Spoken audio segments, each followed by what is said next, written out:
warahmatullahi wabarakatuh. Selamat pagi semuanya. Selamat pagi para pemirsa. Saya bertemu lagi dengan saya Kusniawati di dalam acara Bincang Pagi Net TV. Nah, kali ini tema kita adalah pendidikan. Untuk tema pendidikan tersebut, kita akan mengangkat sebuah judul berita ya, yaitu tentang SBMPTN 2020. Kenapa kita mengangkat tema SBMPTN? Karena di tengah berlangsungnya ujian masuk perguruan tinggi tersebut itu kondisinya kita masih di era pandemi seperti itu. Jadi kita akan mengulas sedikit tentang bagaimana pelaksanaan SBMPTN tahun 2020 ini di tengah pandemi. Untuk selanjutnya itu kita punya narasumber ya yang akan kita wawancara. Dia itu seorang peserta didik, tapi bukan dari peserta didik sekolah biasa ya, sekolah formal. Jadi dia itu berasal dari sekolah kejar paket C atau pendidikan kesetaraan. Nah, narasumber yang satu ini itu tuh sangat menarik sekali karena dia akan berbagi cerita bagaimana perjuangannya untuk mengikuti SBMPTN tersebut. Karena di balik kisah tersebut itu ada bagaimana perjuangan dia itu di samping mengikuti sekolah, dia juga bekerja untuk menghidupi keluarganya.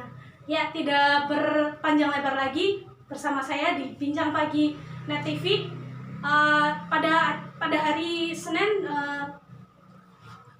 15 Juni 2020. Ayo, mari kita kepoin dia. Halo, selamat pagi Kak.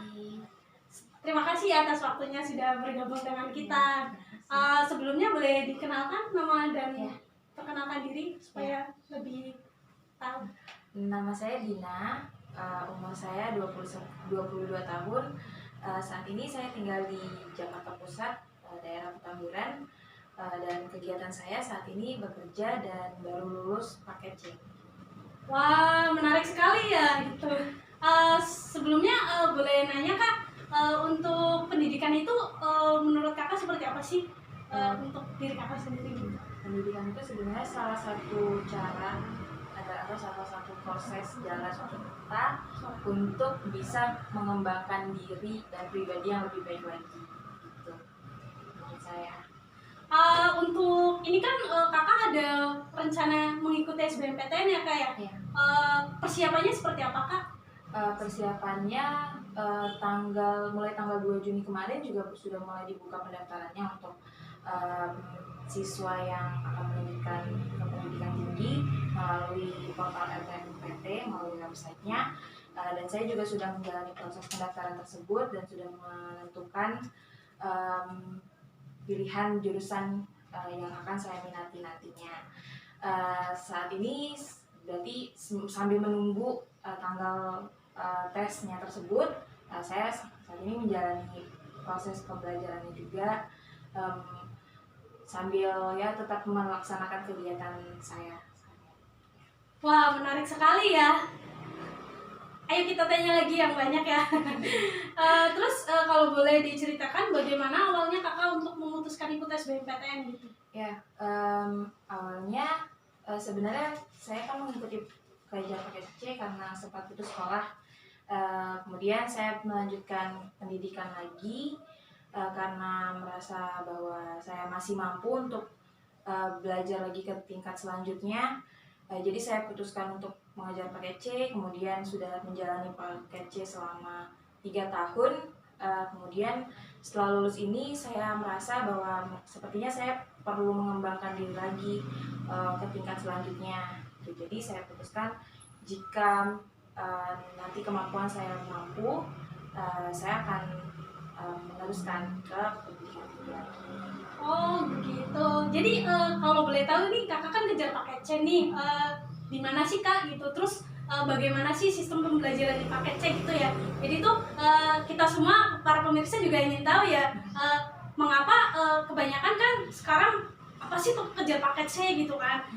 Untuk sebagian orang itu tidak tahu gitu apa itu paket C gitu. Dan untuk murid seorang peserta didik dari paket C bisa benar-benar percaya diri sekali untuk ikut SBMPTN bersaing dengan sekolah-sekolah formal lainnya gitu. Seperti apa sih Kak di belajar di paket C tersebut, dan lembaganya lembaga seperti apa gitu Pak? Ya, kebetulan saya menjalani pendidikan paket C ini di salah satu yayasan pendidikan, yaitu nama yayasannya adalah Yayasan Pemimpin Anak Bangsa.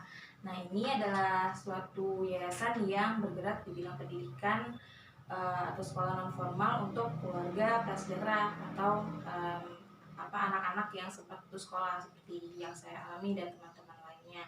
Jadi di sini memang kebanyakan murid-muridnya adalah anak-anak yang putus sekolah sambil belajar sambil bekerja gitu.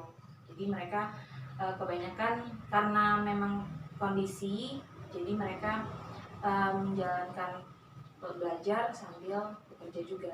Oh, jadi kakak juga di samping sekarang masih sekolah atau mengejar pendidikan itu tetap masih bekerja juga ya Kak? Ya. Kalau boleh tahu itu bekerja di mana sekarang Kak, dan bagaimana kakak itu bisa membagi waktu antara bekerja dengan belajar gitu? Karena kan tidak semua orang bisa begitu ya para pemirsa ya. Jadi kita tanya aja lagi. Selama menjalani paket C waktu itu memang kebetulan sesi tatap mukanya memang tidak terlalu diintensifkan, atau mungkin tidak selalu setiap hari, setiap minggu itu selalu ketemu, tapi memang kita menekankan pembelajaran mandiri.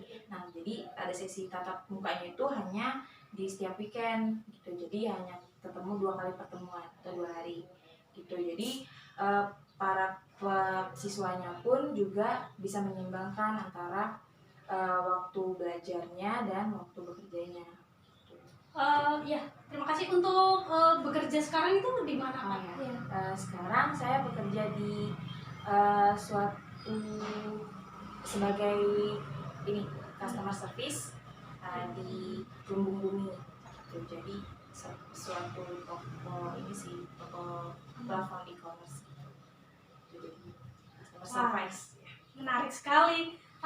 Untuk persiapan SBMPTN nih Kak, SBMPTN itu kan tinggal sedikit lagi nih. Rencana kan akan dilaksanakan itu tanggal 5 Juli sampai dengan 12 Juli ya kayak.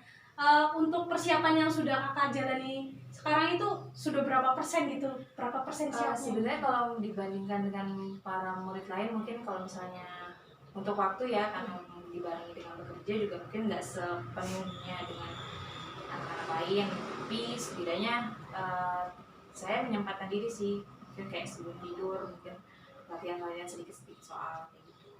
Jadi persiapannya sederhana, jadi pembelajaran yang penting saya paham dulu mengenai latihan-latihan soalnya.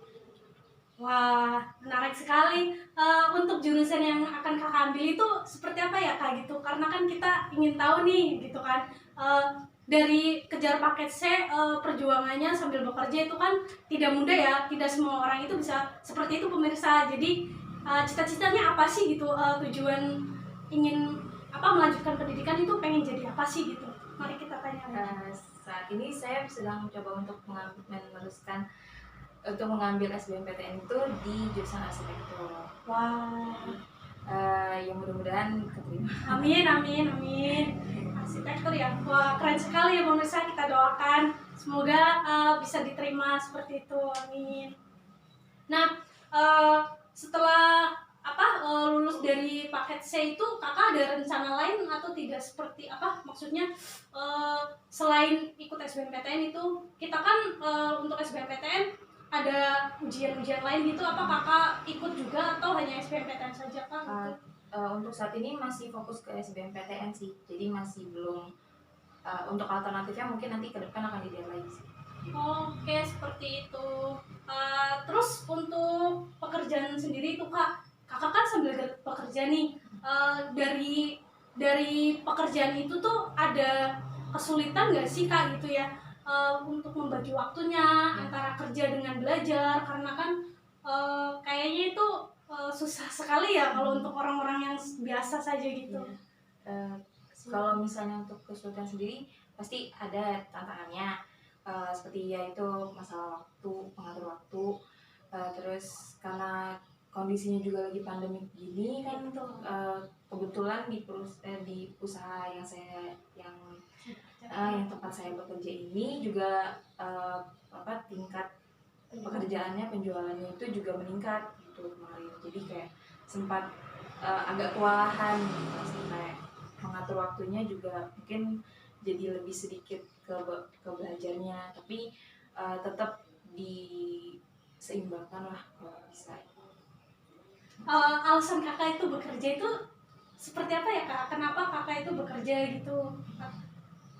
Ya, Yang bisa diceritakan? ini sih karena masalah kondisi keluarga juga yang saat ini juga, maksudnya mungkin di teman-teman di paket C teman-teman saya juga sama kan, jadi kayak harus membantu perekonomian keluarga juga, jadi saya memutuskan untuk sambil bekerja juga. Oke, menarik sekali ya para pemirsa. Ternyata narasumber saya ini benar-benar sangat menginspirasi gitu. Eh, untuk pendidikan di YPAB tadi ya kak ya, sebuah yayasan untuk kejar paket itu hanya paket C atau ada paket-paket yang lain gitu, dan kita pengen tahu sedikit nih tentang YPAB itu apa sih, barangkali ada para pemirsa itu adik-adik kita atau saudara-saudara kita itu ada yang putus sekolah dan ingin melanjutkan itu, apakah bisa bergabung dan bagaimana caranya gitu. Kita ulik sedikit ya pemirsa ya. Ya, jadi untuk paket C ini tadi paket C ya. Jadi ada setidaknya paket C. Kalau paket C itu kan setara SMK dan sederajat. Nah, kalau misalnya di bawahnya itu ada juga untuk pendidikan dasar, ada paket A setara dengan SD dan sederajat. Terus ada paket B juga setara SMP dan sederajat, dan paket C yang saya jalani. Nah, jadi ini untuk teman-teman mungkin yang punya kenalan atau mungkin ada sahabat yang mungkin belum bisa melanjutkan pendidikannya ke tingkat yang lebih lanjut gitu kan, di pendidikan dasar atau menengah, itu sebenarnya bisa ke YPAB belajar lagi gitu. Untuk ini sih nanti juga bisa datang ke sana atau kunjungi websitenya gitu. Tapi mungkin kalau untuk pandemi sekarang mungkin bisa melalui website sih. Untuk masuk ke situ tuh ada persyaratan tertentu nggak kak? Atau ada syarat-syarat?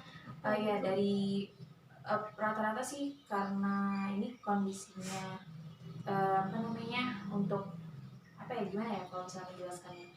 Kalau dari YPAB ini kan umumnya itu adalah untuk anak yang putus sekolah atau putus sekolah, kemudian dari keluarga prasejahtera juga gitu kan. Terus mungkin kalau misalnya ada kasus maksudnya yang tidak bisa melanjutkan pendidikan sekolah karena alasan tertentu juga, seperti kayak bullying atau ya karena kondisi keluarga, kayak gitu sih rata-rata kondisinya. Oke, menarik sekali YPAB itu. Jadi intinya itu YPAB adalah sebuah lembaga pembelajaran masyarakat non-profit ya. Jadi siapapun itu bisa bergabung dengan YPAB untuk melanjutkan pendidikan setara paket A, paket B, dan paket C ya kak ya.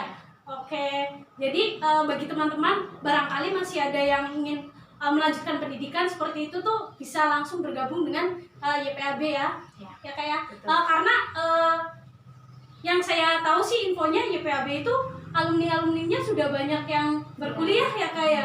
Bisa melanjutkan ke pendidikan selanjutnya. Oh begitu ya. Keren sekali. Itu dari banyak jalur untuk masuk ke PTN ya. Melalui kayak SBMPTN itu kemarin juga, terus jalur mandiri ya, seperti itu. Wah, keren sekali. Jadi pendidikan kalau saya simpulkan itu suatu hal yang sangat penting ya kayak karena kan pendidikan itu kita dari bawah kita bisa naik ke atas itu karena salah satunya dengan pendidikan gitu. Kunci sukses itu dengan pendidikan ya kayak salah satunya.